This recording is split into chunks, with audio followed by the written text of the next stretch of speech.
29 പിണറായി വിജയൻ ഗവൺമെന്റിന്റെ 11ാമത്തെ ബജറ്റ്, ധനമന്ത്രി ബാലഗോപാലിന്റെ 6ാമത്തെ ബജറ്റാണ് അവതരിപ്പിക്കാൻ പോകുന്നത്.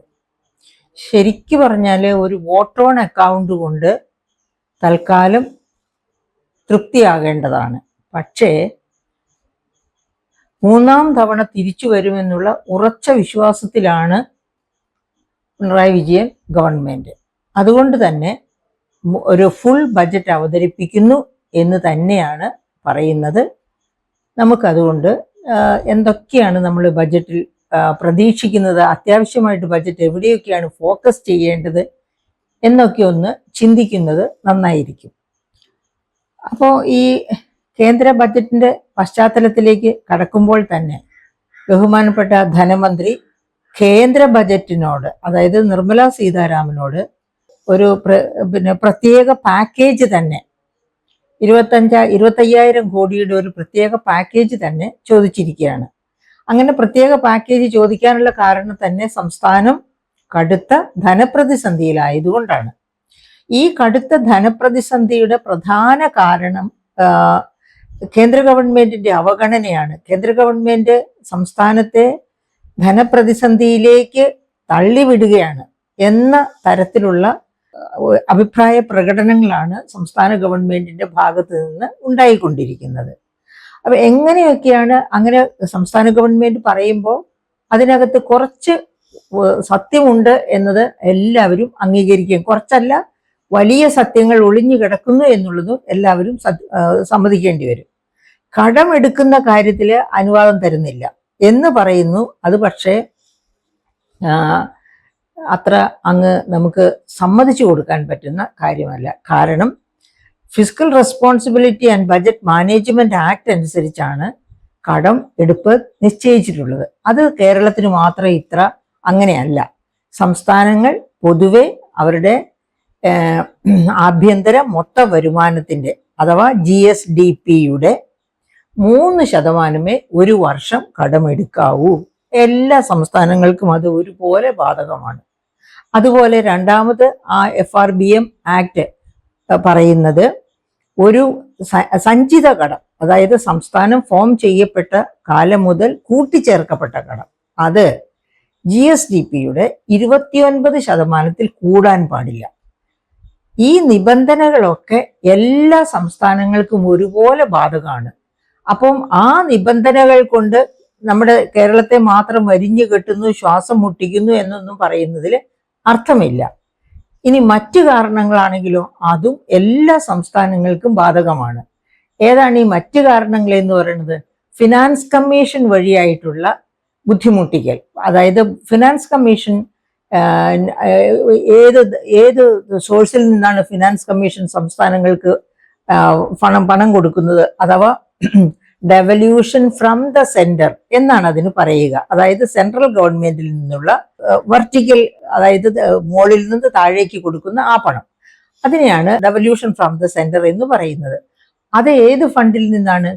സെൻട്രൽ ഗവൺമെന്റ് ആണ് ഡയറക്റ്റ് ടാക്സസ് പിരിച്ചെടുക്കുന്നത്. അത് ഡയറക്റ്റ് ടാക്സസ് എന്ന് പറയുമ്പോൾ income tax, corporate income tax, central excise, customs, ഇതൊക്കെയാണ് അതിലെ ഏറ്റവും പ്രധാനപ്പെട്ട വരുമാന മാർഗങ്ങൾ. ഇതൊക്കെ സെൻട്രൽ ഗവൺമെന്റ് പിരിച്ചെടുത്ത് ആ പൂളിൽ നിന്ന് ഇപ്പോൾ 41% സംസ്ഥാനങ്ങൾക്ക് വീതിച്ചു കൊടുക്കുന്നത്. ആ 41% വീതിച്ചു കൊടുക്കുന്നതിന് ചില നോംസ് വെച്ചിട്ടുണ്ട്. ആ നോംസ് അനുസരിച്ചാണ് വീതം വെക്കല്. അപ്പൊ നമ്മുടെ സംസ്ഥാന ഗവൺമെന്റിനെ മാത്രം വേർതിരിച്ച് കണ്ടിട്ടല്ല വീതം വെക്കുന്നത്. പക്ഷേ അതിലെ ചില നോംസ് തെക്കേ ഇന്ത്യൻ സംസ്ഥാനങ്ങൾക്കും, അതായത് ഇന്ത്യയുടെ പോപ്പുലേഷൻ പോളിസി അതുപോലെ അനുസരിച്ച് നടപ്പാക്കിയ സംസ്ഥാനങ്ങളാണ് തെക്കേ ഇന്ത്യൻ സംസ്ഥാനങ്ങളെല്ലാം. അതുപോലെ തന്നെ ചില നോർത്തേൺ സംസ്ഥാനങ്ങളും. ഇത് നടപ്പാക്കിയ സംസ്ഥാനങ്ങൾക്കൊക്കെ വലിയ തിരിച്ചടി കിട്ടത്തക്ക രീതിയിലുള്ള നോംസ് ആണ് ഈ ഫിനാൻസ് കമ്മീഷൻ ഡെവല്യൂഷനിൽ ഫോളോ ചെയ്യുന്നത്. അപ്പോൾ എല്ലാ തെക്കേ ഇന്ത്യൻ സംസ്ഥാനങ്ങൾക്കും അത് വലിയ പ്രശ്നം സൃഷ്ടിക്കുന്നു. അതായത് വരുമാന കുറവ് സൃഷ്ടിക്കുന്നു. കേരളത്തിനും അതുപോലെ തന്നെ. അപ്പൊ അവിടെയും കേരളത്തെ സംബന്ധിച്ച് തിരിച്ചുവേദമൊന്നുമില്ല, പാർഷ്യാലിറ്റി ഒന്നും കാണിക്കുന്നില്ല. പക്ഷെ സംഗതി പിന്നെ ധനപ്രതിരോധത്തിൽ സംസ്ഥാനത്തെ ആക്കുന്നുണ്ട് താനും. എല്ലാ സംസ്ഥാനങ്ങളെ, എല്ലാ തെക്കേന്ത്യൻ സംസ്ഥാനങ്ങളെ പോലെ കേരളത്തെയും. പിന്നെ അടുത്ത ഒരു ഊഴമെന്ന്, അപ്പൊ അതിനൊക്കെ പക്ഷെ മാർഗങ്ങളുണ്ട്. അതിനൊക്കെ ആ നോംസ് ഒന്ന് തീർച്ചയായിട്ടും ഒന്ന് റീകാസ്റ്റ് ചെയ്ത് പുനർനിർവചനം ചെയ്ത് എടുക്കുകയാണെങ്കിൽ ഇതിനൊക്കെ പരിഹാരമാകാൻ പറ്റും. പിന്നെ വേറെ ഒരു രീതിയിൽ സെൻട്രൽ ഗവൺമെന്റ് സംസ്ഥാനങ്ങളെ ബുദ്ധിമുട്ടിക്കുന്നത്, ധനപ്രതിസന്ധിയിലാക്കുന്നത്, അതായത് അപ്പോൾ ഈ ഫിനാൻസ് കമ്മീഷന്റെ ഈ ഡെവല്യൂഷന്റെ കാര്യം പറഞ്ഞപ്പോൾ ഒരു കാര്യം വിട്ടുപോയി. അങ്ങനെ ഈ ഫിനാൻസ് കമ്മീഷന്റെ നോംസ് കാരണം കൊണ്ട് പ്രതിരോധത്തിലായ സംസ്ഥാനങ്ങൾക്ക് റവന്യൂ ഡെഫിസിറ്റ് ഗ്രാന്റ് എന്ന് പറഞ്ഞൊരു ഗ്രാന്റ് 15ാം ധനകാര്യ കമ്മീഷൻ വെച്ചിരുന്നു. അതിലെ ഏറ്റവും കൂടുതൽ ഷെയർ കിട്ടിയത് വെസ്റ്റ് ബംഗാളിനാണ്. അതിനടുത്ത ഷെയർ കിട്ടിയത് കേരളത്തിനാണ്. വേറെയും 10-16 സംസ്ഥാനങ്ങൾക്ക് ആ ഗ്രാന്റ് കൊടുക്കുകയുണ്ടായി. പക്ഷെ ആ ഗ്രാന്റും ഈ കഴിഞ്ഞ 2025 ആ ഗ്രാന്റും തീർന്നു. ഇപ്പൊ അതും ഇല്ലാത്ത അവസ്ഥയാണ്. അത് തന്നെയല്ല, ഇപ്പൊ 15ാം ധനകാര്യ കമ്മീഷന്റെ കാലാവധി കഴിയുന്നു. 26-27 മുതൽ 16ാം ധനകാര്യ കമ്മീഷനാണ്. അപ്പൊ ഈ 16ാം ധനകാര്യ കമ്മീഷന്റെ നോംസ് ഒക്കെ റീകാസ്റ്റ് ചെയ്ത് ഈ പ്രശ്നങ്ങൾ പരിഹരിക്കാനുള്ള നടപടികൾ സംസ്ഥാന ഗവൺമെന്റ് എടുക്കുകയാണെങ്കിൽ, നമ്മുടെ സംസ്ഥാന ഗവൺമെന്റ് മാത്രമല്ല, എല്ലാ വിക്ടിംസ് ആയിട്ടുള്ള സംസ്ഥാനങ്ങളും, എല്ലാ തെക്കേ ഇന്ത്യൻ സംസ്ഥാനങ്ങളും ഒത്തുചേർന്ന് നിന്ന് ഇതിനു വേണ്ടി ഒരു പടപൊരുതൽ നടത്തിയാൽ തീർച്ചയായിട്ടും ഇതിൽ മാറ്റം വരും. പിന്നെ രണ്ടാമത്തെ രീതി എന്ന് പറയുന്നത് സെൻട്രലി സ്പോൺസേഡ് സ്കീംസ് വഴിയുള്ള കേന്ദ്ര ഗവൺമെന്റിന്റെ പ്രതിരോധം തീർക്കലാണ്. അതായത് UPA ഗവൺമെന്റിന്റെ കാലത്ത് 68 സെൻട്രലി സ്പോൺസേഡ് സ്കീംസ് ഉണ്ടായിരുന്നു. എല്ലാ സ്കീംസിലും കൂടുതൽ ഷെയർ കേന്ദ്ര ഗവൺമെന്റ് ചെലവഴിക്കുമ്പോൾ ചെറിയ ഷെയർ മാത്രമായിരുന്നു സംസ്ഥാന ഗവൺമെന്റ് ചെലവഴിച്ചുകൊണ്ടിരുന്നത്. ആ സ്കീംസിനെയൊക്കെ BJP ഗവൺമെന്റ് കാലത്ത് വെട്ടിച്ചുരുക്കി 28 മാറ്റി. 28 മാറ്റി എന്ന് മാത്രവുമല്ല, സെൻട്രൽ ഗവൺമെന്റിന്റെ ഷെയർ വെട്ടിക്കുറച്ച് സംസ്ഥാന ഗവൺമെന്റ് ഷെയർ വർദ്ധിപ്പിച്ചു. അപ്പോൾ എല്ലാ സംസ്ഥാന ഗവൺമെന്റുകൾക്കും ബാധ്യതയായി, കേരളത്തിന് അത് പ്രത്യേകമായിട്ടും ബാധ്യതയായി തീർന്നു. അപ്പം അതിലെ അവസാനത്തെ ഐറ്റമാണ്, അതായത് നമ്മുടെ തൊഴിലുറപ്പ് പദ്ധതി MGNREGA. ആ ആക്ടിൽ എത്രയായിരുന്നു? 90:10. 90 രൂപ കേന്ദ്രം മുടക്കുമ്പോൾ 10 രൂപ സംസ്ഥാനം മുടക്കിയാൽ മതിയായിരുന്നു. അത് റീസ്ട്രക്ചർ ചെയ്തിപ്പോ എങ്ങനെയാക്കി? 60:40 എന്നാക്കി. കേന്ദ്രം 60 രൂപ മുടക്കുമ്പോൾ 40 രൂപ സംസ്ഥാനം മുടക്കണമെന്ന്. അപ്പൊ അതൊരു വലിയ അതുപോലെയാണ് ആ 68 സ്കീംസിനെയും 28 മാറ്റി ഈ തരത്തിലെ ഈ കഴിഞ്ഞ 14 വർഷങ്ങൾ കൊണ്ട് കേന്ദ്രം സംസ്ഥാനങ്ങളെ പ്രതിരോധത്തിലാക്കിയിട്ടുണ്ട്. ഇതൊക്കെ ശക്തമായിട്ട് എതിർക്കപ്പെടേണ്ട കാര്യം തന്നെയാണ്. ഇനി അതുപോലെയാണ് സെസ് സർചാർജ്. സെസ് എന്ന് പറയുന്നത് ടാക്സ് ഓൺ ടാക്സ് ആണ്. സർചാർജും അതുപോലെ തന്നെ. അപ്പോൾ ഈ സെസ് വഴി തന്നെ നോക്കാം. 2018 വരെ ഭരിച്ച ഗവൺമെന്റുകളെല്ലാം കൂടി കേന്ദ്രത്തിലെ സെസ് എന്ന് പറഞ്ഞ് ചാർജ് ചെയ്തിരുന്നത് സെൻട്രൽ പൂളിന്റെ 18% വരുമായിരുന്നുള്ളൂ. സെൻട്രൽ പൂളിലേക്ക് ആകെ വരുന്ന നികുതി വരുമാനത്തിന്റെ 18% വരെ വരുമായിരുന്നുള്ളൂ സെസ്സും സർചാർജും കൂടി. പക്ഷേ BJP ഗവൺമെന്റ് വന്നതിന് ശേഷം 2018-നും 23-നും ഇടയ്ക്ക് 133% വർധനവാണ് സെസ്സിൽ ഉണ്ടായത്.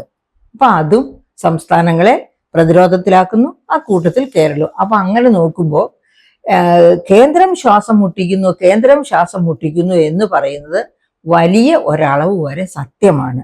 അപ്പൊ ഈ ബജറ്റിൽ ആ കേന്ദ്രത്തിന്റെ ശ്വാസം മുട്ടിക്കൽ ഉണ്ട്. അതിനപ്പുറം അതിനുശേഷം ആ ശ്വാസം മുട്ടിക്കലിനെ ഓവർടേക്ക് ചെയ്ത് വേണം സംസ്ഥാന ഗവൺമെന്റ് സ്വന്തം കാലിൽ നിൽക്കാൻ. അപ്പൊ എന്തുകൊണ്ടാണ് ഈ സ്വന്തം കാലിൽ നിൽക്കാനുള്ള ശ്രമം നല്ലവണ്ണം നടത്തി അത് നേടിയെടുക്കാത്തത് എന്ന ഒരു ചോദ്യം ഉയരുന്നുണ്ട്. കാരണം ഞാൻ ഈ നേരത്തെ പറഞ്ഞതുപോലുള്ള എല്ലാ പ്രതിരോധങ്ങളും മറ്റ് തെക്കേന്ത്യൻ സംസ്ഥാനങ്ങളൊക്കെ അനുഭവിക്കുന്നുണ്ട്. പക്ഷെ അവർക്ക് ആർക്കും ഈ പറയപ്പെട്ടതുപോലെയുള്ള ധന പ്രതിസന്ധിയില്ല. കേരളത്തിൽ മാത്രമേ ധനപ്രതിസന്ധി ഉള്ളൂ.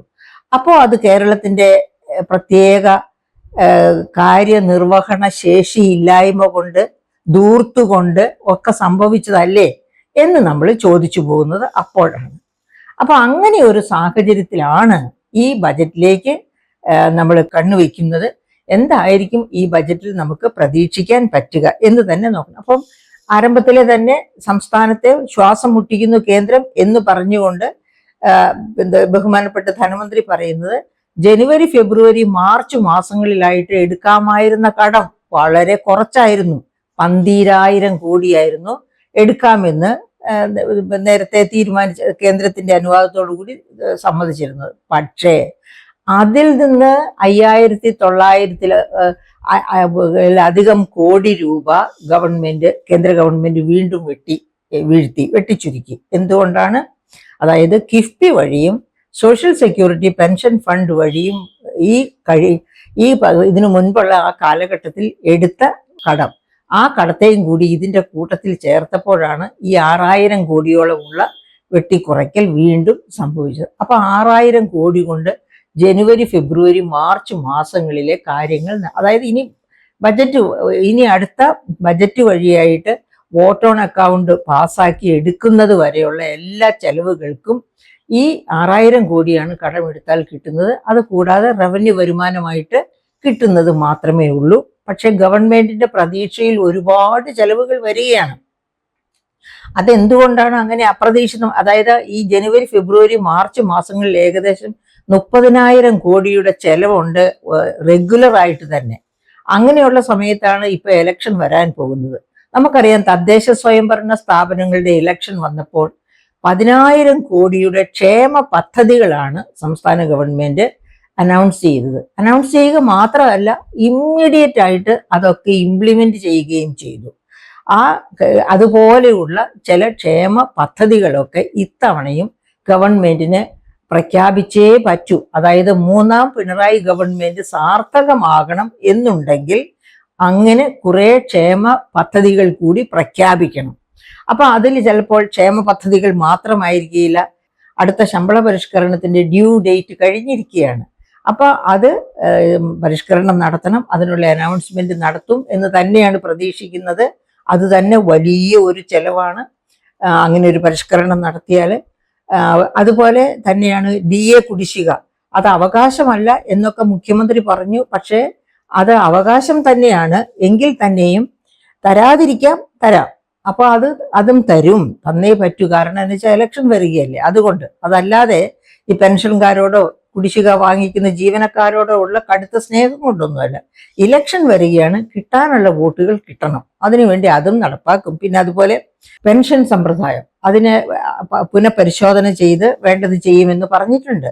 അപ്പോൾ ആ പുനഃപരിശോധനയിൽ അതും ഒരു വലിയ ചെലവൈറ്റമായി തന്നെ വന്നുകൂടാം. വേറെ എന്തൊക്കെ പരിഷ്കരണങ്ങളാണ് വരാനിരിക്കുന്നത് എന്ന് നോക്കാം നമുക്ക്. അപ്പൊ നമുക്ക് കഴിഞ്ഞ 9 ബജറ്റുകളിലൂടെ എന്തൊക്കെ വാഗ്ദാനങ്ങൾ നടത്തി, അവയിൽ എന്തൊക്കെ നടപ്പാക്കിയില്ല, അത് കാണുമ്പോൾ തന്നെ നമുക്കറിയാമല്ലോ ഏകദേശം ഈ ബജറ്റിലും വരാൻ പോകുന്ന വാഗ്ദാനങ്ങൾ എന്തൊക്കെയാണ് നടപ്പാക്കാൻ പോകുന്നത്. അപ്പൊ ഇപ്പൊ നമ്മൾ പറഞ്ഞു കഴിഞ്ഞത് ഈ പറയപ്പെട്ട ക്ഷേമ പെൻഷനുകളും വാഗ്ദാനങ്ങളുമാണ്. ആ വാഗ്ദാനങ്ങളൊന്നുമല്ല ജനങ്ങൾക്ക് വേണ്ടത്. ശമ്പള പരിഷ്കരണം നടത്തിയോ എന്നുള്ളതല്ല ജനങ്ങളുടെ പ്രശ്നം. അതായത് വികസനത്തിന് വേണ്ടി എന്ത് ചെയ്തു, എന്തൊക്കെ വാഗ്ദാനങ്ങൾ നടത്തി, ആ വാഗ്ദാനങ്ങൾ നിറവേറ്റിയോ, ഈ ബജറ്റിൽ എന്തെല്ലാം പുതിയ വാഗ്ദാനങ്ങൾ വരും, ഇതൊക്കെയാണ്. നമുക്കറിയാമല്ലോ അതിദരിദ്രരില്ലാത്ത കേരളം എന്ന് നവംബർ 1 പ്രഖ്യാപിച്ചതാണ്. പക്ഷെ അതിനുശേഷവും നമ്മൾ കണ്ടു ആറളം ഫാമിനോട് ചേർന്ന് 1045 കുടുംബങ്ങൾ പുഴയുടെ തീരത്ത് വെറും പാറക്കല്ലില് പാവിരിച്ച് അതേൽ ഉറങ്ങുന്നവർ, അവിടെ പാമ്പും ആനയും ഒക്കെ വിഹരിക്കുന്ന രംഗങ്ങളാണെന്ന് നമ്മൾ കണ്ടു.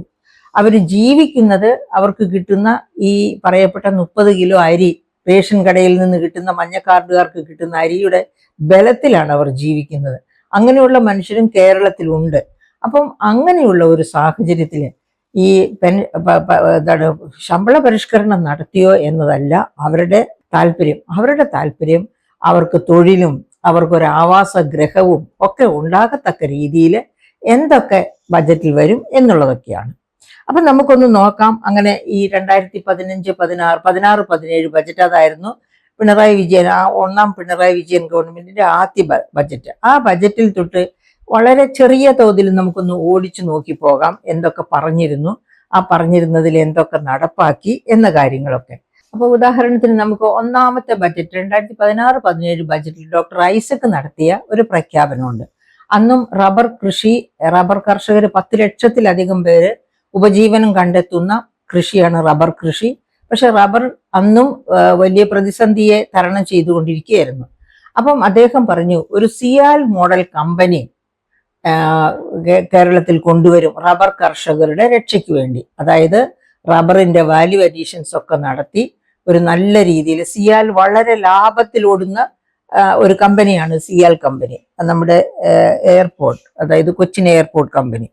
അതുപോലെ ലാഭകരമായിട്ട് ഓടുന്ന തരത്തിൽ ഒരു കമ്പനി, സിയാൽ പോലുള്ള ഒരു കമ്പനി റബ്ബർ കർഷകർക്ക് വേണ്ടി രൂപീകരിക്കപ്പെടുമെന്നാണ് അന്ന് അദ്ദേഹം പറഞ്ഞത്. പക്ഷേ അത് ഇതുവരെ രൂപീകരിക്കപ്പെട്ടിട്ടില്ല. അപ്പോൾ എന്താ സംഭവിച്ചുകൊണ്ടിരിക്കുന്നത്? റബ്ബർ മരങ്ങളെല്ലാം വെട്ടി വീഴ്ത്തി അവിടെ മറ്റു വിളകൾ കൃഷി ചെയ്യുകയോ വെറുതെ ഇടുകയോ ഒക്കെ ചെയ്തുകൊണ്ടിരിക്കുകയാണ് കർഷകർ.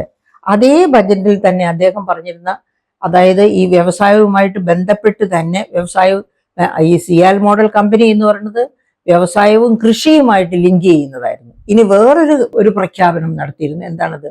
അതായത് കൊച്ചി, കോയമ്പത്തൂർ, ബാംഗ്ലൂർ വ്യവസായ ഇടനാഴി. അങ്ങനെ ഒരു വ്യവസായ ഇടനാഴി വന്നാല് കേരളത്തിന്റെ മുഖച്ഛായ, വ്യാവസായിക മുഖച്ഛായ മാറും. അത്തരം ഒരു വ്യവസായ ഇടനാഴി കൊണ്ടുവരും എന്ന് പറഞ്ഞിരുന്നു. അതിനുവേണ്ടി കുറച്ച് വർക്കുകളൊക്കെ നടന്നു. പക്ഷേ ഇതുവരെ അതും എന്താ പറയുക, പ്രവർത്തനക്ഷമമായിട്ടില്ല. എത്രയോ കാലം കൊണ്ട് അതിന്റെ മുന്നോട്ടുള്ള പോക്ക് തന്നെ നിലച്ചിരിക്കുന്നു. അതിനെപ്പറ്റി ഒന്നും കേൾക്കാനില്ല എന്നത്തെ അവസ്ഥയാണ്. പിന്നെ അതുപോലെ മൂന്നാമത് ഒന്ന് പറഞ്ഞിരുന്നു, അതും ഡോക്ടർ ഐസക് തന്നെ പറഞ്ഞത്, 1 ലക്ഷം മുളം തൈകൾ വച്ചു പിടിപ്പിക്കും. ഇതെന്താ ഇത്ര പ്രധാനമാണോ എന്ന് അത്ഭുതം തോന്നുന്നു അല്ലേ? തീർച്ചയായിട്ടും കേരളത്തിലെ കർഷകർ, അതായത് 127 ഗ്രാമങ്ങളാണ് പരിസ്ഥിതി ലോല ഗ്രാമങ്ങൾ എന്ന് നമ്മുടെ ഈ അടുത്തിടെ ദിവംഗതനായ ഗാഡ്ഗിൽ അദ്ദേഹത്തിന്റെ റിപ്പോർട്ടിൽ പറഞ്ഞത്, 2012 റിപ്പോർട്ടിൽ പറഞ്ഞത്. അപ്പൊ ഈ ഗാഡ്ഗിൽ റിപ്പോർട്ടിലാകാം 127 പരിസ്ഥിതി ലോല ഗ്രാമങ്ങൾ എന്ന് പറഞ്ഞാൽ പശ്ചിമഘട്ടത്തിന്റെ ഒരു അറ്റത്ത് കിടക്കുന്ന കേരളത്തിൽ എപ്പോഴും വന്യമൃഗ മനുഷ്യ സംഘർഷം, ഈ പരിസ്ഥിതി ലോലം എന്ന് പറയുന്നിടത്ത് തന്നെ പരിസ്ഥിതിയും എന്താ പറയുക, റിസർവ് വനങ്ങളും ചേർന്ന് കിടക്കുന്ന മേഖലകൾ ധാരാളമാണ്. ആ മേഖലകളിലൊക്കെ ഈ മനുഷ്യ മൃഗ സംഘർഷം എല്ലായ്പ്പോഴും ഉണ്ട്. ഈ ആന എന്ന് പറഞ്ഞ വന്യമൃഗത്തിന് ഏറ്റവും ഇഷ്ടപ്പെട്ട ഭക്ഷണമാണ് മുള. അപ്പൊ 1 ലക്ഷം മുളം തൈകൾ നമ്മുടെ വനാതിർത്തികളിൽ നട്ടുപിടിപ്പിച്ചിരുന്നെങ്കിൽ, വനത്തിനകത്തോട്ടും ഒക്കെ ആയിട്ട് വച്ച് പിടിപ്പിച്ചിരുന്നെങ്കിൽ ആനയുടെ ശല്യം ഇപ്പോൾ നാം കാണുന്നത് പോലെ ഉണ്ടാവില്ലായിരുന്നു. ഒരുപക്ഷെ പണ്ട് ഒരു 50 കൊല്ലം മുമ്പ് ഇതുപോലെ ഒരു ശല്യവുമില്ലായിരുന്നു. അന്ന് ഈ പറയപ്പെട്ട പ്രകൃതിയൊക്കെ ഇവിടെയുണ്ട്. അന്ന് പക്ഷെ ആനകൾക്ക്, അതുപോലുള്ള എല്ലാ വന്യമൃഗങ്ങൾക്കും വനത്തിൽ തന്നെ, അവരുടെ ആവാസഗേഹത്തിൽ തന്നെ അവർക്ക് തീറ്റയും ജലവും കിട്ടുമായിരുന്നു. അപ്പൊ അത്തരം ഒരു സിറ്റുവേഷൻ പുനഃസൃഷ്ടിക്കുന്നതിന്റെ ഒരു പടിയായിരുന്നു ഈ 1 ലക്ഷം മുളം തൈകൾ ഒന്നെങ്കിലും വച്ചു പിടിപ്പിച്ചതായിട്ട് എൻ്റെ അറിവിലില്ല. അപ്പൊ ഇതുപോലെയാണ്. അതുപോലെ നമ്മുടെ വിഴിഞ്ഞം പദ്ധതിക്ക് വളരെ ശക്തമായിട്ട് എതിർപ്പായിരുന്നു. UDF ഭരിച്ച കാലത്ത് UDF ഈ വിഴിഞ്ഞം പ്രോജക്റ്റിന് കൊണ്ടുവന്ന സമയത്ത് തന്നെ അതിനെ നഖശിഖാന്തം എതിർത്ത് അത് അഴിമതിയിൽ കുളിച്ചു നിൽക്കുന്നതാണ് എന്ന് പറഞ്ഞ് എല്ലാവരും കൂടി എതിർത്തതായിരുന്നു. പക്ഷെ അത് 2015 ബഹുമാനപ്പെട്ട ദിവംഗതനായ മുഖ്യമന്ത്രി ഉമ്മൻചാണ്ടി സാർ തന്നെ കല്ലിട്ടിരുന്നു. അതിനുശേഷം അതിന്റെ പ്രവർത്തനം LDF ഗവൺമെന്റ് വന്നപ്പോൾ മുമ്പോട്ട് കൊണ്ടുപോയി. അങ്ങനെ അതിന്റെ ഒന്നാം ഘട്ടം 2019 പൂർത്തിയാകണം എന്ന് പറഞ്ഞിരുന്ന ഒന്നാം ഘട്ടം 2025 പൂർത്തിയായി. ഇപ്പൊ രണ്ടാം ഘട്ടത്തിന്റെ കർമ്മങ്ങളൊക്കെ, ആരംഭമൊക്കെ കഴിഞ്ഞ ദിവസം തുടങ്ങുകയും ചെയ്തു. പക്ഷേ അതൊക്കെ ചെയ്തു എന്നുള്ളത്, അതായത് അത് പ്രോഗ്രസ് ചെയ്യുന്നു, പതുക്കെയാണെങ്കിലും മുന്നോട്ട് പോകുന്നു. പക്ഷേ അവിടെ നിന്ന് കുടിയിറക്കപ്പെട്ട മത്സ്യബന്ധനമായിട്ട് ജീവിച്ചു പോകുന്ന ഫിഷർ ഫോക്ക്, അവർക്ക് ഇതുവരെയും പുനരധിവാസം കിട്ടിയിട്ടില്ല. അവർക്ക് ഇപ്പോഴും മുതലപ്പൊഴി വഴി മത്സ്യബന്ധനത്തിന് പോകുന്നതിനുള്ള പ്രശ്നങ്ങളുണ്ട്, എത്രയോ പേര് മുതലപ്പുഴയിൽ തന്നെ മരിച്ചു, അങ്ങനെയുള്ള പ്രശ്നങ്ങൾ. അപ്പൊ അവരുടെ പുനരധിവാസം നടന്നില്ല. അതിനേക്കാൾ ഉപരി അപ്രോച്ച് റോഡ്, ആ അപ്രോച്ച് റോഡും ഒക്കെ വന്നു കഴിഞ്ഞാൽ മാത്രം, അപ്പൊ അതിനൊക്കെയുള്ള കാലവിളംബം, അതൊക്കെ നമ്മുടെ ഈ ധനപ്രതിസന്ധി കൊണ്ടാണ്. നമ്മുടെ ധനപ്രതിസന്ധി മൂലം കേന്ദ്രത്തിൽ നിന്ന് കിട്ടേണ്ട വിഹിതവും കിട്ടാത്ത അവസ്ഥയാണ്. അപ്പൊ അതിന് പരിഹാരം കാണും എന്ന് വേണം നമുക്ക് പ്രതീക്ഷിക്കാനായിട്ട്. അതുപോലെ തന്നെ മറ്റൊന്നാണ് സോളാർ ഫെൻസിങ്. മനുഷ്യ മൃഗ സംഘർഷത്തെ പറ്റി പറഞ്ഞല്ലോ. അപ്പം സോളാർ ഫെൻസിങ് പോലെ വന്യമൃഗങ്ങൾ നാട്ടിലേക്ക് കടന്നു വരുന്നതിനെ പ്രതിരോധിക്കാനുള്ള ഒരുപാട് നടപടികൾ എടുക്കുമെന്ന് പറഞ്ഞിരുന്നു. പക്ഷെ അത് കാര്യമായ തോതിൽ ഇപ്പോഴും ഒന്നും നടന്നിട്ടില്ല. അപ്പൊ ഇതൊക്കെയാണ് കഴിഞ്ഞ കാല ബജറ്റുകളെ പറ്റി നമുക്ക് നോക്കുമ്പോൾ മനസ്സിലാക്കാൻ പറ്റുന്ന കാര്യങ്ങൾ. അതുപോലെ ഈ പ്രാവശ്യം കഴിഞ്ഞ ബജറ്റുകളിലൊക്കെ തന്നെ മന്ത്രി രാജീവ് പറഞ്ഞു ബയോ പാർക്കുകൾ. ആ ബയോ പാർക്കുകൾ ചിലതൊക്കെ തുടങ്ങിയിട്ടുണ്ട്, പക്ഷെ അതൊന്നും വിചാരിച്ച രീതിയിൽ മുൻപോട്ട് വന്നിട്ടില്ല. ഇപ്പോഴും കേരളത്തിന്റെ വ്യവസായ മുഖച്ഛായ എന്ന് പറഞ്ഞാൽ കുടുംബശ്രീ മൈക്രോ എന്റർപ്രൈസസ് ആണ് എന്ന രീതിയിൽ നിന്ന് വലിയ മാറ്റമൊന്നും വന്നിട്ടില്ല. വളരെ ചെറിയ മാറ്റങ്ങൾ മാത്രമേ വന്നിട്ടുള്ളൂ. അതുപോലെ തന്നെ ഉണ്ടായിരുന്ന വ്യവസായങ്ങൾ, ഉദാഹരണം പുഴയ്ക്കൽ വ്യവസായ പാർക്ക്, ആ വ്യവസായ പാർക്കിൽ വന്ന് തുടങ്ങണം എന്ന് വിചാരിച്ച് കല്ലിട്ടവരൊക്കെ തന്നെ തിരിച്ച് തമിഴ്നാട്ടിലോ കർണാടകത്തിലേക്കോ ഒക്കെ ചേക്കേറുക ചെയ്ത് ഇവിടുത്തെ പ്രത്യേക അന്തരീക്ഷം മൂലം. അപ്പൊ അങ്ങനെ ഒന്നും നടക്കാത്ത ഒരു സാഹചര്യത്തിലാണ് ഇപ്പൊ അടുത്ത ബജറ്റിലേക്ക് നമ്മൾ പോകുന്നത്. അതുപോലെ നമുക്ക് നോക്കാം, ഈ 2025-26 ബജറ്റില് എന്തായിരുന്നു പ്രതീക്ഷിച്ച GSDP അഥവാ ആഭ്യന്തര മൊത്ത വരുമാനം? 14,27,145 കോടി. അതാണ് ഈ ബജറ്റ്, അതായത് കഴിഞ്ഞ 25-26 ബജറ്റിൽ പ്രതീക്ഷിച്ച GSDP.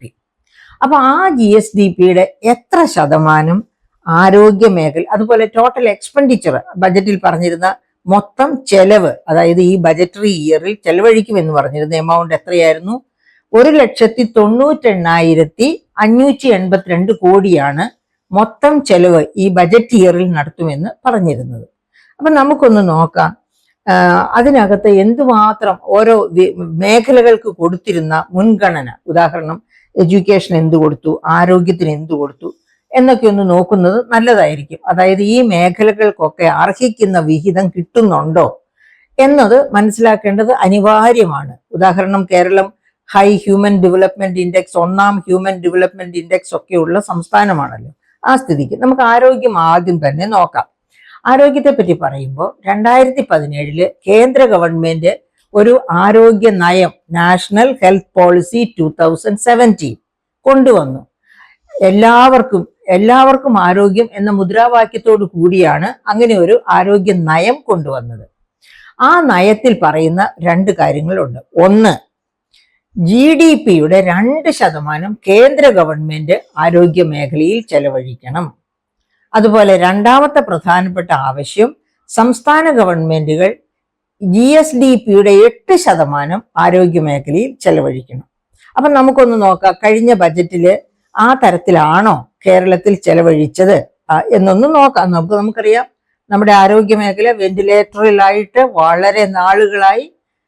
കോട്ടയം മെഡിക്കൽ കോളേജിന്റെ ഒരു ഭാഗം ഇടിഞ്ഞു വീണ് രോഗി മരിച്ചത് നമുക്കറിയാം. അതുപോലെ എന്തെല്ലാം ഇഷ്യൂസ് ആണ് നമ്മൾ കണ്ടുകൊണ്ടിരിക്കുന്നത്, കേട്ടുകൊണ്ടും ഇരിക്കുന്നത്. അതായത് SAT, ശ്രീ ഔട്ടം തിരുനാൾ ഹോസ്പിറ്റൽ, അതായത് കുഞ്ഞുങ്ങൾക്കും ഇരിക്കുന്നവർക്കും വേണ്ടിയുള്ള ഹോസ്പിറ്റലാണ്. അവിടെ ഒരു രാത്രി മുഴുവനും കറണ്ട് ഇല്ലായിരുന്നു. കാരണം എന്തായിരുന്നു? മെയിൻ്റനൻസ് ഓപ്പറേഷൻ നടത്താത്തത് കൊണ്ടാണ് അങ്ങനെ പ്രവർത്തിക്കാതെ പോയത്. അതുപോലെ തന്നെ നമ്മൾ കണ്ടതാണ് കമ്പനികൾ, അതായത് മെഡിക്കൽ എക്യുപ്മെന്റ്സും മെഡിസിൻസും സപ്ലൈ ചെയ്യുന്ന കമ്പനികൾ വന്ന് അവർ കൊടുത്ത സ്റ്റോക്ക് തിരിച്ചെടുക്കാനായിട്ട് ശ്രമിക്കുന്നു. എന്തുകൊണ്ടാണ്? ഒരുപാട് കുടിശ്ശിക കൊടുക്കാനുണ്ടായിട്ട്. അപ്പോഴൊക്കെ പറഞ്ഞു കേട്ടതാണ്, പ്ലാൻ ഫണ്ട് കൊടുക്കാമെന്ന് പറഞ്ഞിട്ടും അതിന്റെ പകുതി പോലും കൊടുത്തില്ലെന്ന്. ഈ അടുത്തിടെ പുറത്തു വന്ന കണക്കുകൾ നമ്മളോട് പറയുന്നത് പ്ലാൻ ഫണ്ടിന്റെ 60% കൂടുതൽ ഒരു വകുപ്പിനും കൊടുത്തിട്ടില്ല എന്നാണ് നമ്മൾ ഈ അടുത്ത. അപ്പോൾ അന്ന് ഈ ആരോഗ്യ മേഖലയിലെ പ്രശ്നങ്ങൾ പറഞ്ഞപ്പോൾ ബഹുമാനപ്പെട്ട ധനമന്ത്രി തന്നെ പറഞ്ഞിരുന്നു, അവിടെ കുറെ എമൗണ്ട് വെട്ടിക്കുറച്ചു, പിന്നെ ഫിസിക്കൽ ക്രൈസിസ് കാരണം എന്ന് പറഞ്ഞിരുന്നു. അപ്പൊ നമുക്കൊന്ന് നോക്കാം ബജറ്റിൽ എത്ര ബജറ്റ്. അപ്പോൾ കേന്ദ്ര ഗവൺമെന്റിന്റെ ആരോഗ്യ നയത്തിൽ പറഞ്ഞിരിക്കുന്നത് GSDPയുടെ 8% ആരോഗ്യ മേഖലയിൽ ചെലവഴിക്കണമെന്നാണ്. എന്നിട്ട് നമുക്കിവിടെ നോക്കാം. 2025-26 10,580 കോടി 80.23 ലക്ഷം, അതായത് 10,580.23 കോടിയാണ് ചെലവഴിച്ചത്.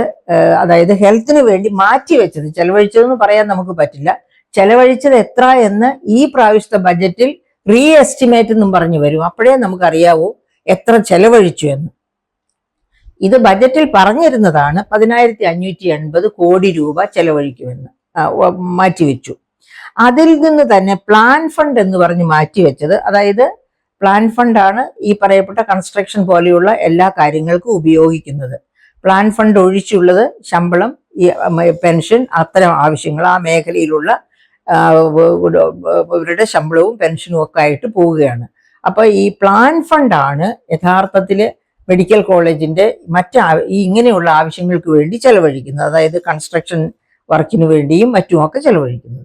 അപ്പൊ ആ പ്ലാൻ 10,580 കോടി എന്ന് പറയുന്നത് 8% വരുന്നുണ്ടോ? ഇല്ലേ ഇല്ല. 0.74%. കേന്ദ്ര ഗവൺമെന്റിന്റെ നയത്തിൽ പറഞ്ഞിരിക്കുന്നത്, അതായത് ആരോഗ്യ നയത്തിൽ പറഞ്ഞിരിക്കുന്നത് 8% GSDPയുടെ, ആ GSDPയുടെ 0.74%, ശരിക്കും പറഞ്ഞാൽ 3/4% പോലും ഇല്ല ആരോഗ്യ മേഖലയ്ക്ക് വേണ്ടി മാറ്റിവെച്ചിരിക്കുന്നത്. കേരളത്തിന്റെ പ്രത്യേക.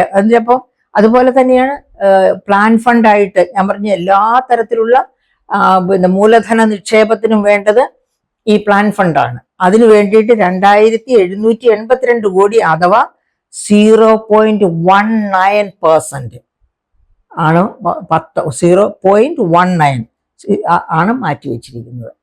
അത്രയും കൊണ്ട് എന്തെങ്കിലും നടക്കുമോ കേരളം പോലെയുള്ള ഒരു സംസ്ഥാനത്ത്? അപ്പം നമ്മൾ ഈ കാണുന്നതൊക്കെ, അതായത് ഓർമ്മിക്കണം, കേരളം എല്ലാത്തരം രോഗങ്ങളുടെയും ഒരു വിഹാര രംഗമാണ്. ഈ പ്രാവശ്യം മസ്തിഷ്ക ജ്വരം കൊണ്ട് തന്നെ 26 പേര് മരിച്ചതായിട്ട് കണക്ക് കണ്ടിരുന്നു. അതുപോലെ ഏതെല്ലാം തരം രോഗങ്ങളാണ് ഇവിടെ വന്നുകൊണ്ടിരിക്കുന്നത്. എല്ലാ ജലാശയങ്ങളും എല്ലാ പിന്നെ ജലസ്രോതസ്സുകളും മലീമസമായിരിക്കുകയാണ്. അതുപോലെ തന്നെയാണ് നമ്മുടെ ഈ എന്താ പറയുക ഖരമാലിന്യ ദ്രവമാലിന്യ സംസ്കരണം, ഇതൊന്നും പ്രോപ്പറായിട്ട് കേരളത്തിൽ നടക്കുന്നില്ല. അങ്ങനെയുള്ള കേരളത്തിലാണ് ആരോഗ്യ മേഖലയ്ക്ക് വേണ്ടി ഇത്ര തുച്ഛമായ മാറ്റിവെക്കൽ. അപ്പോൾ എങ്ങനെയാണ് ഇവിടുത്തെ ആരോഗ്യം സുരക്ഷിതം എന്ന് നമുക്ക് പറയാൻ പറ്റുക? അപ്പൊ ഈ ബജറ്റിൽ നമുക്ക് നോക്കിയിരിക്കാം ഈ ബജറ്റ് എന്താണ് ആരോഗ്യ മേഖലയ്ക്ക് വേണ്ടി മാറ്റിവെക്കുന്നത് എന്ന്. ഇതൊക്കെ നമ്മളെ പൗരജനങ്ങൾ അറിയണം, അറിഞ്ഞ് ചോദ്യം ചെയ്യണം.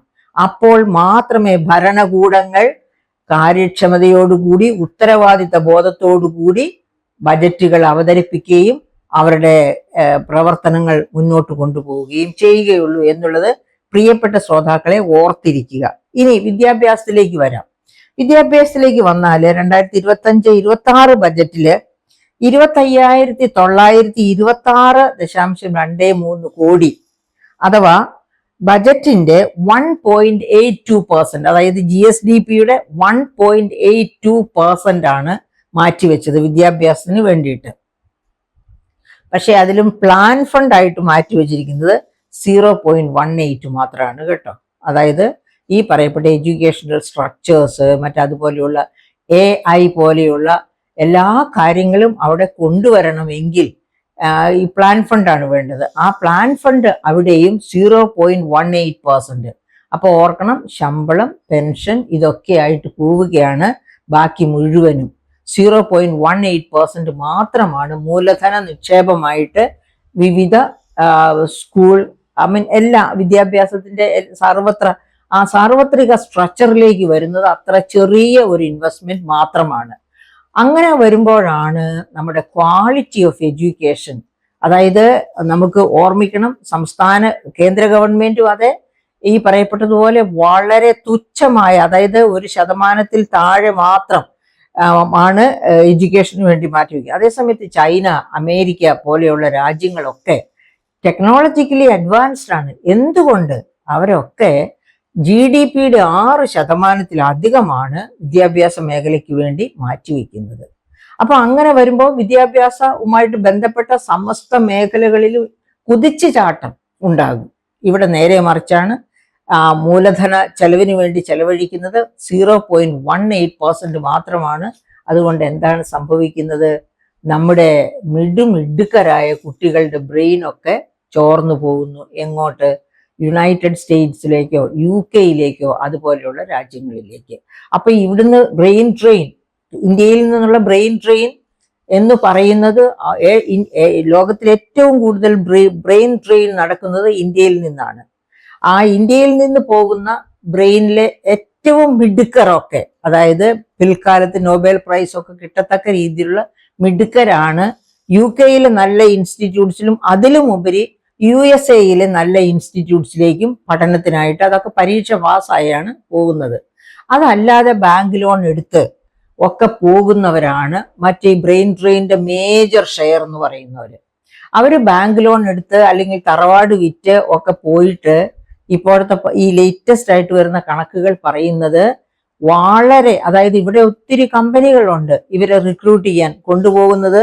നിങ്ങളെ ഏറ്റവും മികച്ച ഇൻസ്റ്റിറ്റ്യൂട്ട്സിലേക്കാണെന്നൊക്കെ അഡ്വർടൈസ് ചെയ്ത് പറഞ്ഞ് അവരെ വിശ്വസിപ്പിച്ച് വലിയ തോതിൽ അവരിൽ നിന്ന് പണം പിരിച്ചെടുത്ത് കൊണ്ടുപോയി അന്യ രാജ്യങ്ങളിലേക്ക് കൊണ്ടുപോകുന്നവരുണ്ട്. അതായത് UK-യിലെ പോളിടെക്നിക്കുകൾ തന്നെ പിൽക്കാലത്ത് ഇങ്ങനെ പണം കൊയ്യാം എന്ന ഒരവസ്ഥ വന്നപ്പോഴേക്കും ഹൈടെക് ഇൻസ്റ്റിറ്റ്യൂട്ട്സ് ആണെന്നുള്ള പേര് മാറ്റി അങ്ങനെ കൊണ്ടുപോകുന്നുണ്ട്. അതുപോലെ എല്ലാ രാജ്യങ്ങളിലേക്കും. അപ്പൊ എന്താ അവസാനം സംഭവിക്കുക? ഇങ്ങനെ ഈ ബ്രെയിൻ ഡ്രെയിൻ എന്ന് നമ്മൾ പറയുന്ന അവരൊക്കെ നല്ല മിടുക്കര കുട്ടികളാണ് പോകുന്നവര്. ഏറ്റവും മിടുക്കരല്ല, ഏറ്റവും മിടുക്കരൊക്കെ US പോലെയുള്ള രാജ്യങ്ങളിലേക്ക് പരീക്ഷ എഴുതി, GRE പോലെയുള്ള പരീക്ഷ എഴുതി പോകും. അതിന്റെ താഴെയുള്ള കുട്ടികൾ ആണ് പൈസ കൊടുത്ത് അഡ്മിഷൻ വാങ്ങി പഠിക്കാനൊക്കെ ആയിട്ട് ഈ കമ്പനികൾ, റിക്രൂട്ടിംഗ് ഏജൻസ് വഴിയായിട്ട് പോകുന്നത്. അങ്ങനെ പോകുന്നവരൊക്കെ ചെന്ന് പെടുന്നത് വളരെ മോശം സാഹചര്യങ്ങളിലാണ്, വിദ്യാഭ്യാസ ഇൻസ്റ്റിറ്റ്യൂഷൻസിലാണ്. അതായത് പോളിടെക്നിക്കുകൾ അപ്ഗ്രേഡ് ചെയ്തതുപോലെയുള്ള ഇൻസ്റ്റിറ്റ്യൂട്ട്സിൽ. അപ്പം ഇറങ്ങിക്കഴിഞ്ഞാൽ വലിയ ചെലവ് വരുത്തി പഠിച്ചിറങ്ങിക്കഴിഞ്ഞാൽ ജോലിയില്ല, ജോലിക്കുള്ള സ്കോപ്പില്ല, നല്ല മാന്യമായ ജോലിക്കുള്ള സ്കോപ്പില്ല. പിന്നെ അവര് പെട്ടുപോയി ആ രീതിയിൽ അവിടെ ജീവിക്കും, എന്തെങ്കിലുമൊക്കെ ചെയ്ത്. അപ്പൊ അങ്ങനെ ഇതാ റിസർവ് ബാങ്ക് ഓഫ് ഇന്ത്യയുടെ വെബ്സൈറ്റ് ഒന്ന് കയറി നോക്കുക. 90,000 കോടി, ഒരു 6 മാസം മുൻപ് 90,000 കോടി നോൺ പെർഫോമിംഗ് അസറ്റ്സ്, ഈ എഡ്യൂക്കേഷൻ ലോൺസ് തന്നെ കിട്ടാക്കടമായി പരിണമിച്ചത് ഉണ്ടായിരുന്നു ആ സമയത്ത് RBI. കേരളത്തിൽ നിന്ന് മാത്രമല്ല, ഇന്ത്യയിൽ നിന്ന് മൊത്തമായിട്ട്. പക്ഷെ കേരളത്തിൽ നിന്ന് ധാരാളം പേര് പോകുന്നുണ്ട്. അതുകൊണ്ട് കേരളത്തിലെ ഒരു നല്ല ഷെയർ അതിൽ കാണും. അപ്പോൾ എന്താണ് സംഭവിക്കുക? ഈ പണം അത് കിട്ടാക്കടമായി. എന്തുകൊണ്ടാണ്? അവർക്ക് അവിടെ നല്ല ജോലി കിട്ടിയില്ല അവർ പ്രതീക്ഷിച്ചതുപോലെ. അതുകൊണ്ടാണ് അത് കിട്ടാക്കടമായിട്ട് പരിണമിക്കുന്നത്. അങ്ങനെ കിട്ടാക്കടമായിട്ട് പരിണമിക്കുന്നു. ഒരു വശത്ത് അവർ നല്ല തൊഴിലില്ലാതെ പോകുന്നു, മറുവശത്ത്. അപ്പൊ അതൊക്കെ എന്തുകൊണ്ട് സംഭവിക്കുന്നു? ഇവിടെ ഈ കേരളത്തിനകത്ത്, ഇന്ത്യക്കകത്ത് വിദ്യാഭ്യാസ മേഖലയിൽ വേണ്ടത്ര ഇൻവെസ്റ്റ്മെന്റ് ഇല്ലാത്തത് കൊണ്ടാണ്. ഇവിടെ ആഗോള വിദ്യാഭ്യാസ ഹബ്ബാക്കും എന്ന് ബജറ്റിൽ എഴുതി വെച്ചാൽ പോരാ. ആഗോള വിദ്യാഭ്യാസ ഹബ്ബ് ആകണമെങ്കിൽ ഏത് തരത്തിലുള്ള ഇൻവെസ്റ്റ്മെന്റ്സ് ഒക്കെയാണ് വരേണ്ടത്, അതിന് എന്തുമാത്രം ഇൻവെസ്റ്റ്മെന്റ്സ് വേണം, അങ്ങനെയൊക്കെ കണക്ക് കൂട്ടി ഇൻവെസ്റ്റ് ചെയ്ത് ആ മേഖലയെ വികസിപ്പിച്ചെടുക്കണം, യഥാർത്ഥത്തിൽ ഒരു ആഗോള വിദ്യാഭ്യാസ ഹബ്ബാക്കി മാറ്റണം എന്ന ഉദ്ദേശത്തോടു കൂടി ഭരണാധികാരികൾ മുന്നോട്ട് പോയാൽ മാത്രമേ അതൊക്കെ നടക്കൂ. അല്ലെങ്കിൽ ഈ ബ്രെയിൻ ഡ്രെയിൻ തുടരും. ഇവിടെ 60+ പോപ്പുലേഷൻ അടച്ചിട്ട വാതിലുകളുമായിട്ട് വെറുതെ അതിനകത്ത് കിടക്കും. കള്ളന്മാർ വന്ന് വലിച്ച് പൊട്ടിച്ച് കൊല്ലും. ഇതൊക്കെയാവും സംഭവിക്കുക. അപ്പൊ അങ്ങനെ ഈ വിദ്യാഭ്യാസ മേഖലയിലെ ചെലവ് ചെയ്യല് വളരെ മോശമായിട്ടുള്ള ഒരവസ്ഥയാണ് ഉള്ളത്. ഇനി നമ്മൾ വ്യവസായ മേഖലയിലേക്ക് ഒന്ന് നോക്കാം.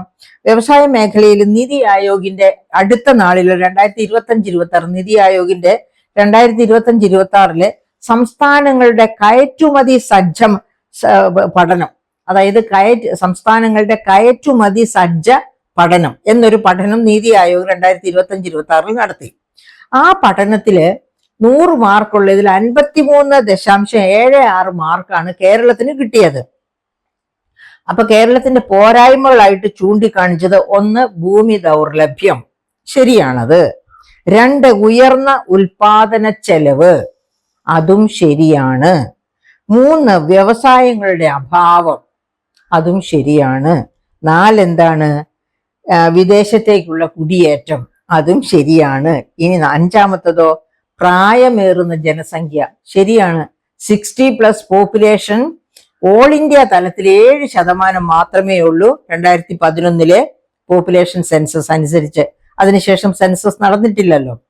അതേ സമയത്ത് കേരളത്തിൽ 18% ഈ പറയപ്പെട്ട 60+ പോപ്പുലേഷൻ. ഓൾ ഇന്ത്യ തലത്തിൽ 7% ഉള്ളപ്പോൾ കേരളത്തിലെ 18%.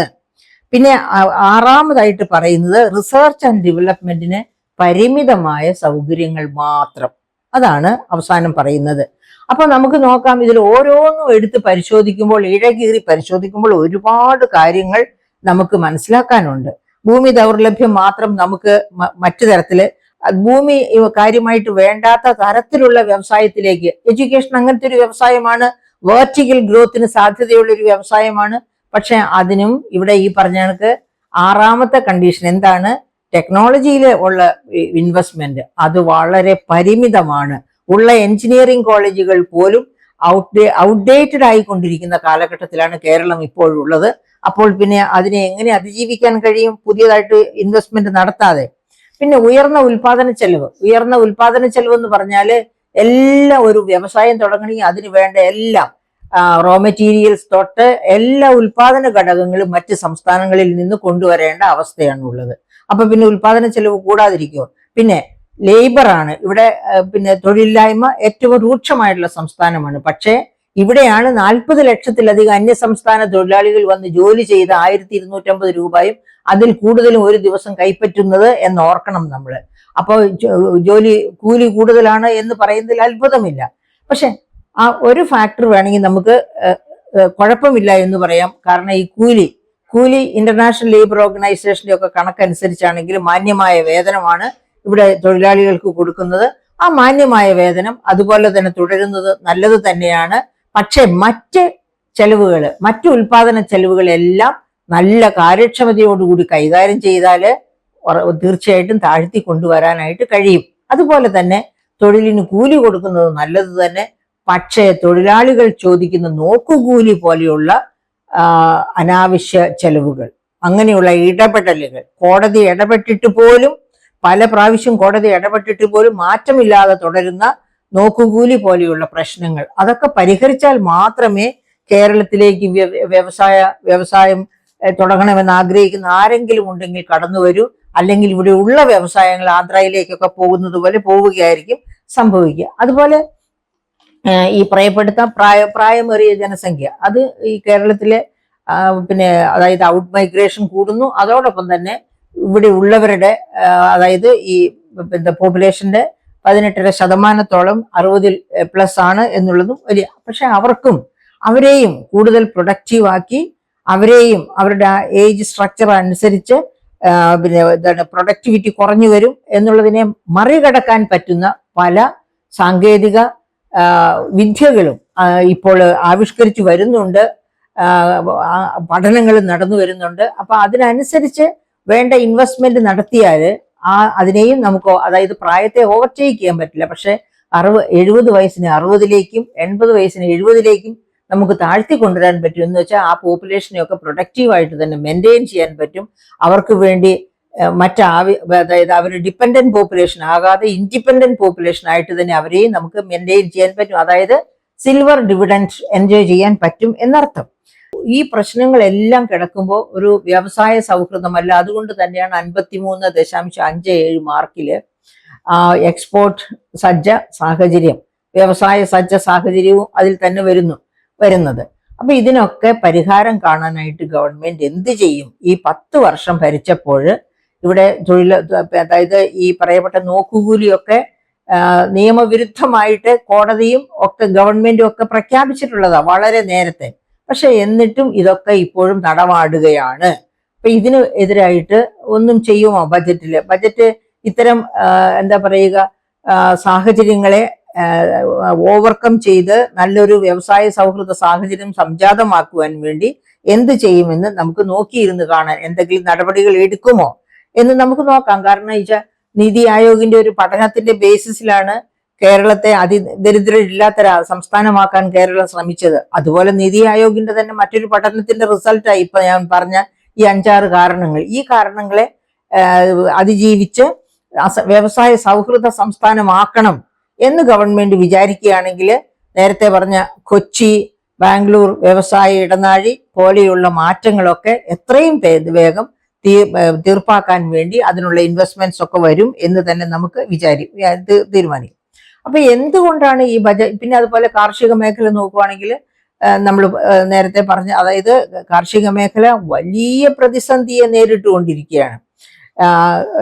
എന്താണ് വേൾഡ് ബാങ്കിൽ നിന്ന് കിട്ടിയ കേര പദ്ധതി അനുസരിച്ച്, കേര പദ്ധതി മീൻസ് കാർഷിക മേഖലയുടെ സമഗ്ര വികസനത്തിന് വേണ്ടി നൽകിയ വായ്പയാണ്. ആ വായ്പ പോലും വകമാറ്റി ചെലവഴിച്ച സംസ്ഥാനത്താണ് നമ്മൾ ജീവിക്കുന്നത്. കെമിക്കൽ ഫെർട്ടിലൈസേഴ്സിന്റെ ഒക്കെ വില ഭയങ്കരമായിട്ട് കുതിച്ചു കയറി. അതിന്റെ ഫലം എന്താണ്? പൊട്ടാസിക് ഫെർട്ടിലൈസേഴ്സ് ഒക്കെ നന്നായിട്ട് ഉപയോഗിക്കേണ്ട ഇതാണ് പിന്നെ തെങ്ങ്. അതുപോലെ റബ്ബർ 10-10-10 വളമാണ് റബ്ബറിന് വേണ്ടത്.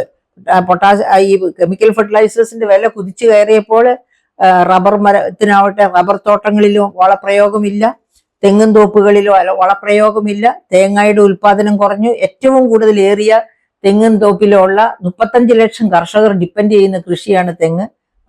പക്ഷേ ആ തേങ്ങ 1 കിലോ വെളിച്ചെണ്ണയുടെ വില 500-ന് മേൽ പോയത് ഈ വർഷമായിരുന്നു. ആ രീതിയിൽ അതിന്റെ ഉൽപാദനം കുറഞ്ഞു. അതുപോലെ നെല്ല് കർഷകരുടെ കാര്യം ഓർക്കുക. PRS പാഡി റെസീറ്റ് ഷീറ്റ് കാരണം കൊണ്ട് സൂയിസൈഡ് ചെയ്ത കർഷകരെ നമുക്കറിയാം. ഇപ്പോഴും കർഷകർ ആത്മഹത്യ മുനമ്പിലാണ് ജീവിക്കുന്ന ഒരുപാട് പേര്. അങ്ങനെ നിരന്തരം കാർഷിക പ്രശ്നങ്ങൾ. ആ പ്രശ്നങ്ങൾക്കൊന്നും പരിഹാരം കാണുന്നില്ല. പ്രിക്യൂർമെന്റ് പണം കിട്ടുന്നില്ല. അങ്ങനെ പ്രശ്നങ്ങളോട് പ്രശ്നങ്ങൾ ആണ് കാർഷിക മേഖലയിൽ. ആ കാർഷിക മേഖലയ്ക്ക് വേണ്ടിയൊക്കെ വളരെ തുച്ഛമായ തുകയാണ് ബജറ്റിൽ വകയിരുത്താറുള്ളത്. ഇതൊക്കെ നോക്കിയും കണ്ടും ഒരു പിന്നെ മിനിസ്റ്റർ ചെയ്യുന്നില്ലയോ എന്നുള്ളതല്ല, പൗരന്മാരെ എങ്ങനെ പ്രതികരിക്കുന്നു എന്നുള്ളതിനനുസരിച്ചാണ് കിട്ടുക. കരയുന്ന കുഞ്ഞിനെ പാലുള്ളൂ എന്ന കാര്യം കർഷകരും ഓർത്തിരിക്കുന്നത് തീർച്ചയായിട്ടും നല്ലതാണ്. അപ്പോൾ ഇങ്ങനെ കാർഷിക മേഖലയെ തഴയുന്നു, വ്യവസായ മേഖല പുരോഗമിക്കുന്നില്ല.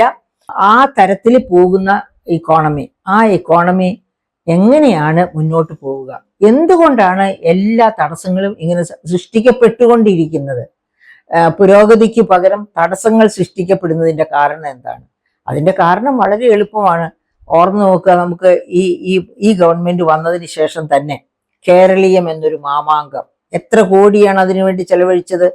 അതുപോലെ കഴിഞ്ഞ ഗവൺമെന്റ് കാലത്താണ് ലോക കേരള സഭയ്ക്ക് വേണ്ടിയിട്ട് ഒരു പ്രത്യേക കൺസ്ട്രക്ഷൻ നടത്തി. നമ്മുടെ നമ്മുടെ അസംബ്ലി കോംപ്ലക്സിൽ തന്നെ അതിനു വേണ്ടി തന്നെ 16 കോടിയെ ബജറ്റിൽ വെച്ചു. പക്ഷെ ചെലവഴിച്ചത് 10 കോടിയിൽ താഴെ എന്നാണ് പുറത്തു വന്ന കണക്ക്. ശരിയോ തെറ്റോ എന്ന് നമുക്ക് അറിഞ്ഞൂടാ. അതുപോലെ ലോക കേരള സഭ ടൈം സ്ക്വയറിൽ നടത്തുന്നു, അങ്ങനെ എവിടെയെല്ലാം കൊണ്ട് നടത്തുന്നു. അതുകൊണ്ടൊക്കെ ഈ പ്രവാസികൾക്ക് എന്ത് പ്രയോജനം കിട്ടി എന്നുള്ളത് നമുക്ക് അറിഞ്ഞുകൂടാ. പ്രവാസികൾക്ക് എന്തെങ്കിലും പ്രയോജനം കിട്ടിയിട്ടുള്ളതായിട്ട് ആരും പറയുന്നില്ല. ഇത് സംഘാടകർക്കാണ് അതിന്റെ പ്രയോജനം മുഴുവനും. അവരുടെ പോക്കറ്റുകൾ നിറയുന്നു എന്നാണ് നമുക്ക് മനസ്സിലാക്കാൻ കഴിയുന്നത്. അതുപോലെ കേരളീയം, അത് കേരളത്തിനകത്ത് തന്നെ കേരളത്തെ ഹൈലൈറ്റ് ചെയ്യാനായിട്ട്, ലോകത്തിന്റെ മുൻപിൽ ഹൈലൈറ്റ് ചെയ്യാനുള്ള ഒരു മാമാങ്കമായിരുന്നു കേരളീയം നടത്തി. അത് കഴിഞ്ഞ് നവകേരള സദസ് നടത്തിയപ്പോൾ നമുക്കറിയാം 1,05,00,000 രൂപ കൊടുത്താണ് ഒരു ബസ് വാങ്ങിയത് മന്ത്രിമാർക്ക് യാത്ര ചെയ്യാനായിട്ട് ഈ നവകേരള സദസ്സിന്. എന്നിട്ടോ അതിന് പിന്നെ മോടി പിടിപ്പിച്ചു. എത്ര കോടി അതിനുവേണ്ടി ചെലവഴിച്ചു? അവസാനം എന്ത് കിട്ടി? അതിൽ നിന്ന് ജനങ്ങൾക്ക് എന്ത് കിട്ടി? അതുപോലെ തന്നെയാണ് എൻ്റെ കേരളം. എൻ്റെ കേരളത്തിന് വേണ്ടി 40,000 സ്ക്വയർ ഫീറ്റുള്ള പന്തലുകളാണ് ശീതീകരിച്ച് കാസർഗോഡൊക്കെ ചെയ്തത്. അതുപോലെ എല്ലാ ജില്ലകളിലും നടത്തി. കോടാനുകൂടി ചെലവഴിച്ചുകൊണ്ടാണ് അതൊക്കെ നടത്തിയത്. അപ്പൊ ഈ പറയപ്പെട്ട കാര്യങ്ങളൊക്കെ നടപ്പാക്കുമ്പോൾ എന്താ സംഭവിക്കുക? സ്പോൺസർഷിപ്പ് വഴിയായിട്ട് ഒരുപാട് പണം സമാഹരിക്കും. അങ്ങനെ സ്പോൺസർഷിപ്പ് വഴിയായിട്ട് സമാഹരിക്കുന്ന പണം ആരുടെയൊക്കെ പോക്കറ്റിൽ പോകുന്നു? അതൊന്നും കേരളത്തിന്റെ ഖജനാവിലേക്ക് പോകുന്നില്ല. പക്ഷേ സ്പോൺസർഷിപ്പ് കളക്ട് ചെയ്യുമ്പോൾ അവിടെ ഒരു കണ്ടീഷൻ ഉണ്ട്. നിന്റെ പുറം ഞാൻ ചൊറിഞ്ഞാൽ നീ എൻ്റെ പുറം ചൊറിയണം. അതായത് ഗവൺമെന്റിന് ഞാൻ പൈസ തന്നു, സ്പോൺസർ ചെയ്തു, ഇത്ര കോടി തന്നു, ഞാനും ചില നികുതി വെട്ടീര് പോലെയുള്ള കാര്യങ്ങളൊക്കെ നടത്തും എന്നുള്ള ഒരു കണ്ടീഷൻ കാണും.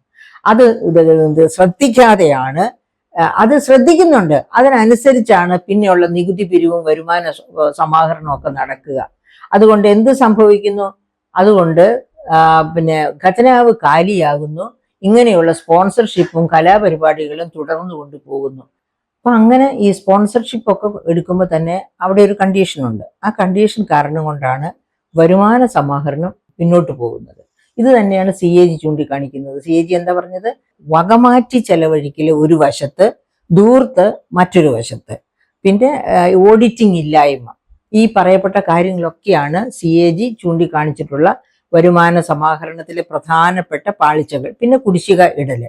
കുടിശ്ശിക ഇടുന്ന കാര്യം നോക്കുകയാണെങ്കിൽ ഇതാ ഈ ബജറ്റിൽ തന്നെയുണ്ട് 21,814.02 crore, അതായത് 21,814 കോടി കുടിശ്ശികയുണ്ട് ഈ കഴിഞ്ഞ ബജറ്റിൻ ബ്രീഫ് എടുത്ത് നോക്കിയാൽ.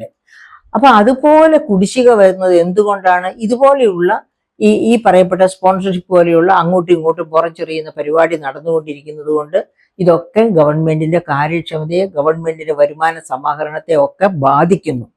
ഇപ്പൊ ഉദാഹരണത്തിന് കഴിഞ്ഞ പ്രാവശ്യത്തെ ഒറ്റ കാര്യം മാത്രം ഓർത്താൽ മതി, സാധ്യതകളെ പറ്റിയുള്ള ഒരു, അതായത് തോറ ദൽ ഓറെ, അതായത് ഒരു സ്വർണ്ണ വേട്ട. ഒരു വർഷം മുൻപാണ് ആ സ്വർണ്ണവേട്ട നടന്നത്. പക്ഷേ ഈ രണ്ടാം പിണറായി വിജയൻ ഗവൺമെന്റ് കാലത്താണ്. 700-ലധികം കമേഴ്ഷ്യൽ ഇന്റലിജൻസ് ഉദ്യോഗസ്ഥരാണ് വളരെ രഹസ്യമായിട്ട്, അതായത് അതിന്റെ തലപ്പത്തിരിക്കുന്ന 1-2 പേരൊഴിച്ച് ആരും അറിയാതെ രഹസ്യമാക്കി വെച്ചിട്ടാണ് ടൂർ പോകുന്ന രീതിയിൽ 700-ലധികം ഉദ്യോഗസ്ഥർ ചേർന്ന് തൃശ്ശൂരിലെ ഒറ്റ സ്വർണ്ണക്കടയിൽ നിന്നാണ് 104 കിലോ സ്വർണം, ഒരു റെക്കോർഡും ഇല്ലാതിരുന്ന സ്വർണം പിടിച്ചെടുത്തത്. അത് എന്തുകൊണ്ടാണ് അതുപോലെയുള്ള വേട്ടകൾ വീണ്ടും തുടരാത്തത്? ഈ പ്രാവശ്യമാണെങ്കിൽ സ്വർണത്തിന് വില എത്ര പൊങ്ങി, 1,19,000 രൂപയോ മറ്റാണ് ഇപ്പൊ ഒരു പവൻ സ്വർണത്തിന്റെ വില. അപ്പോഴും സ്വർണം വാങ്ങല് ഇഷ്ടം പോലെ നടക്കുന്നുണ്ടെന്നാണ് നമ്മൾ മനസ്സിലാക്കുന്നത്. അപ്പൊ എത്ര കോടി രൂപയാണ് ഖജനാവിലേക്ക് സ്വർണ്ണാഭരണങ്ങൾക്ക് 3% GST ഉള്ളൂ. നിത്യോപയോഗ സാധനങ്ങൾക്ക് 5% GST ഉള്ളപ്പോഴാണ് സ്വർണ്ണാഭരണങ്ങൾക്കും വജ്രാഭരണങ്ങൾക്കും ഒക്കെ 3% GST. പക്ഷെ അതുപോലും പിരിച്ചെടുക്കുന്നില്ല. അത് പിരിച്ചെടുക്കാനുള്ള പിന്നെ ശ്രമങ്ങൾ, ആ ശ്രമത്തിന്റെ ഈ സ്വർണ്ണ വേട്ട നടത്തിയത് തന്നെ അത്തരം ശ്രമത്തിന്റെ ഒരു ചെറിയ ഭാഗമായിരുന്നു. അപ്പൊ അതുപോലെ നടത്തുകയാണെങ്കിൽ ഒരു 40,000 കോടിക്കനുസരിച്ച് അടുത്ത് സ്വർണ്ണ നികുതി തന്നെ കേരളത്തിന്റെ ഖജനാവിലേക്ക് വരേണ്ടതാണ്. പക്ഷെ 1000 കോടിയിൽ താഴെയാണ് കിട്ടുന്നത്. അത്രയേറെ നികുതി വെട്ടിപ്പ് സ്വർണത്തിന്റെ ആ ഒറ്റ മേഖലയിൽ തന്നെ നടക്കുന്നുണ്ട്. ഇതുപോലെയാണ് ക്വാറി മാഫിയ.